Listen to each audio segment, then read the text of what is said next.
We will be talking right now with one of the funniest men in my lifetime, hopefully yours as well, as he has been one of the most highlightable actors on television. Busy man. Busy man. He is Todd Packer. He is, Champ Kind out there in Anchorman.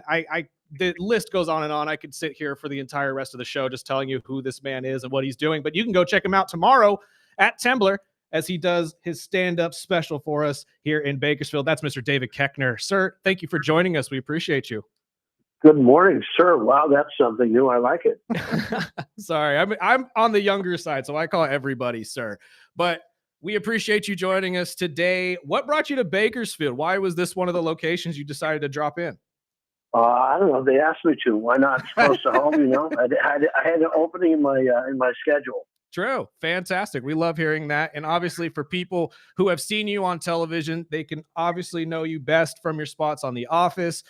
My personal favorite movie of yours was Waiting. I loved watching you with Ryan Reynolds and Jake Long back when I was a child. But at this point, I just am excited to see whatever you do because you have an extensive list of just accomplishments in I can't even say the right words here because I'm when you're trying to prep for an interview and the guy's been on 200 plus movies and TV shows, it's hard to really explain. But sir, I just have to say personally from the bottom of my heart, thank you for making my life just more funny, because without you being Champ Kind and the whammy situation and not even just sitting there trying to get Jake Long to be your assistant, it just made my life much better. So thank you. We appreciate you.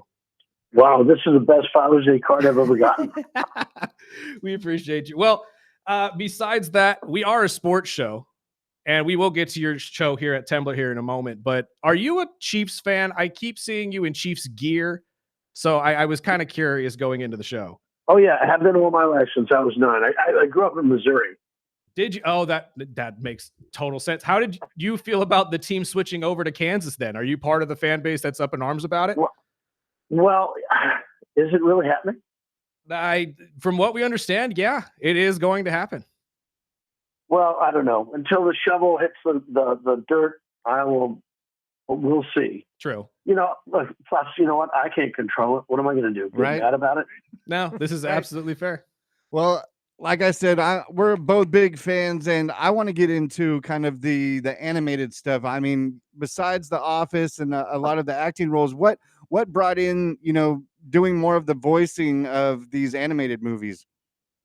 Well, most actors, if you're given any opportunity to work, you're going to jump at it. Mm-hmm. So, if you're fortunate enough to have it, then yay. Plus, it's not a hard job. You got to go in and sit down. Heck, guys, you don't even have to shower. Mm-hmm.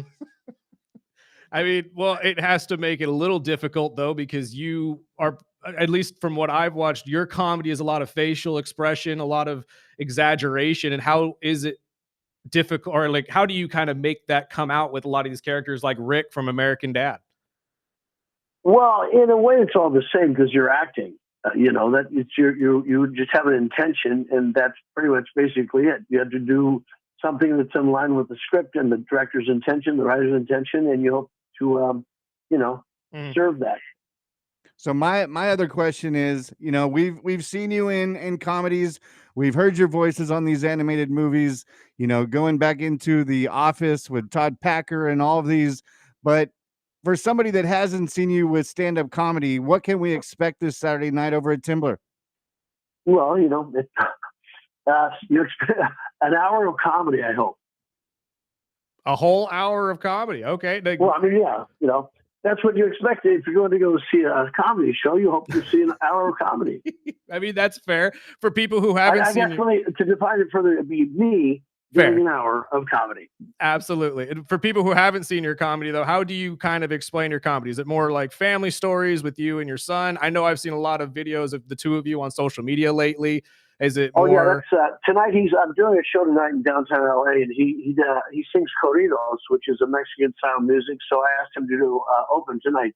It's the first time we've done that, so it's not typical, atypical. Okay. Yeah. But no, I do a stand-up show. Everyone has their own style. Obviously, I'm a bit more bombastic, and I have quite a life. I have kids, show business, all the adventures, and I've been married, I've been divorced, all the stuff that we all go through, really. So I noticed in your promo for Bakersfield, you called yourself a human jukebox. And I am very curious because I get what you mean by that, because everybody just runs up to you and says, "Oh, do the Todd Packer line," or something of that nature. How do you kind of go about your life with that being the case? I mean, you're a very popular person and a very recognizable actor. So I would assume that you get that a lot. Well, it's in doses, right? And I'm lucky that my catchphrase is one word long. Right. But I mean, it must be also at the same, because I can see how it would get frustrating or annoying, but I do you kind of see it as also endearing in a way? Because I mean, Oh, so many I'm people love you. grateful. What I always think, would it be worse if it didn't happen? True. That's absolutely true. And growing up in Missouri, was this always the plan? Were you always sitting there thinking to yourself, I'm going to be famous, I'm going to be in movies? Well, no, I'm in a small town, Missouri. This is before the internet and all that stuff. It's such a world away you don't know. The first thing I knew is I wanted to move to the city. Mm. And then later, when I saw SNL when I was 13, I realized that's something I'd like to do. But, it's so far off and there's no information about it. So as I got more and more information from books and stuff like that, then you slowly get to that goal. Right. And obviously that led to you meeting all of these incredible people. Who was it on SNL that really made you think, I want to do that? Oh, when I was a kid, it was the original cast of SNL in '75. Makes sense. Okay. Yeah. So it was just the whole cast in general. And then obviously you went from there to just being the class clown in school, or did you start with stand up? Oh, no. I didn't do stand up till later. I went to Second City and studied and did sketch and improv, and then also a place called the Improv Olympics. So I was there doing all my stage work, studied as an actor. You want to get a well-rounded experience, and then you put the time in and you do the work.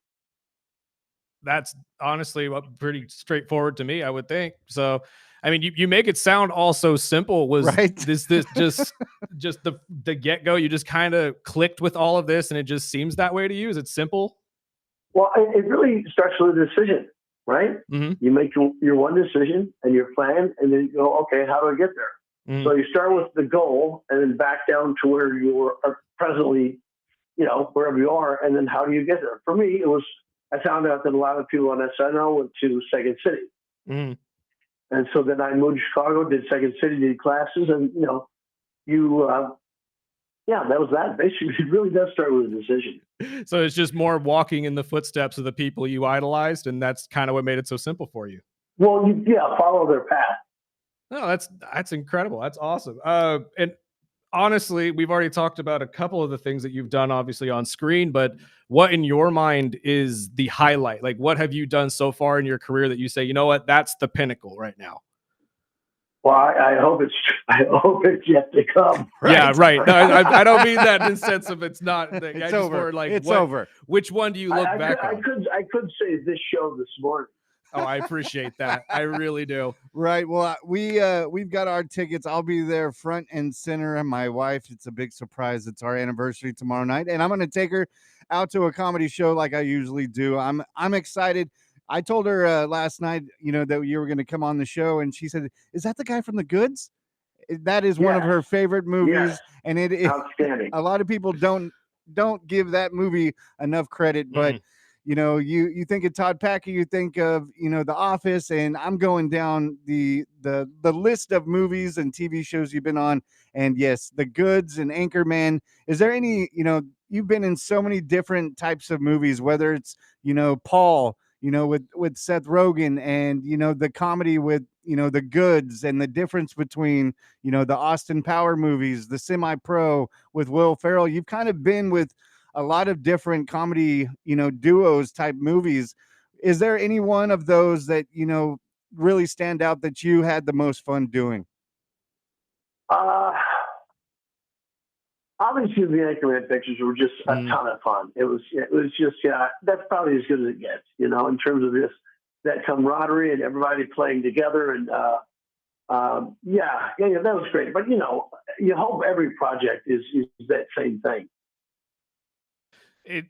I have to go back to some that I watched when I was younger, but things like the comebacks and, like I said, Waiting and all of that, Did you expect those to be cult classics when you were shooting them?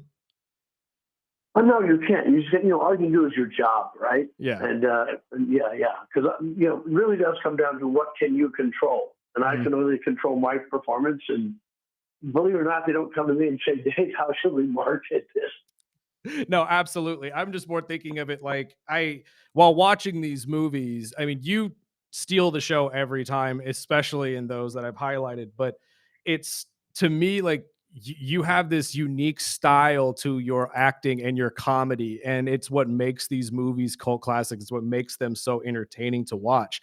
Is there anything that you like to throw your spin on? Like maybe you're talking to a director and say, "Hey, my character usually would do this." Like, is there something you go back to that kind of brings that comedy out? Um, that's nearly a philosophical question. You just do your job, and they hired you to do that thing, and so you just you hope to give a performance that is surprising and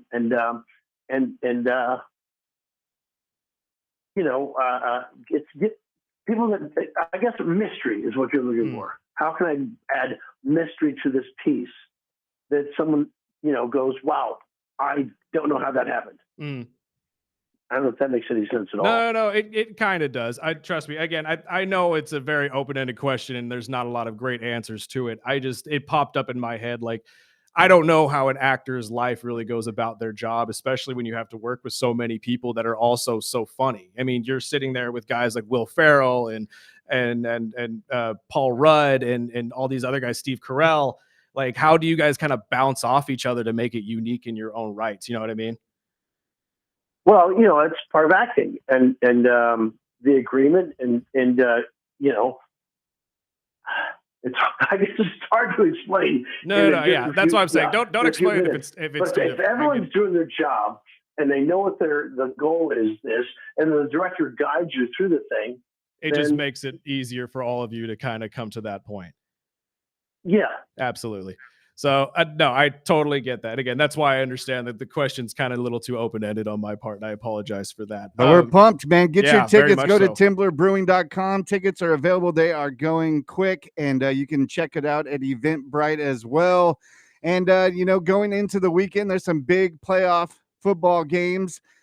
And, I'm a Dolphins fan. He's a Falcons fan. You're a Chiefs fan. We're all kind of just out watching now. So is there any Super Bowl predictions you want to throw out there? I think the Seahawks are going to be in it. Sam Darnold's had a great story. I'd love to see him there. I have to agree with you. I really hope he comes out, especially since now there's this injury that he's dealing with. I hope it's not that serious. But they have a really good team building right now. How do you feel about your Chiefs, though? I mean, do you think that there needs to be some drastic changes for you guys to get back there? I don't know how drastic. There's obviously going to be a ton of changes, and we'll. I'm always excited. We've got a great organization, so obviously we're going to see how long it takes Mahomes to heal, and that's certainly concerning. But at least we get a little higher draft pick this year. Yes, absolutely. And do you think Travis comes back for another year? Do you think this is it? I don't know. I would think that he's going to ride off into the sunset with his new wife and just be happy doing television. If I had to guess, yeah. You think he comes back for one more? No. I'm sorry. You think he's done? Okay. Yeah. No, I mean, as a fan, though, for how long or for your entire life, has this been the most exciting span of seasons, I guess, for you? Or 100. Yeah, this has never happened for us. This has been an amazing ride. Right. I mean, is there like any sense of sadness from you though that it potentially could be over, or do you think you guys just bounce right back next season? Well, over what? Like, will we get? Over the division. Over the division, like we did. No.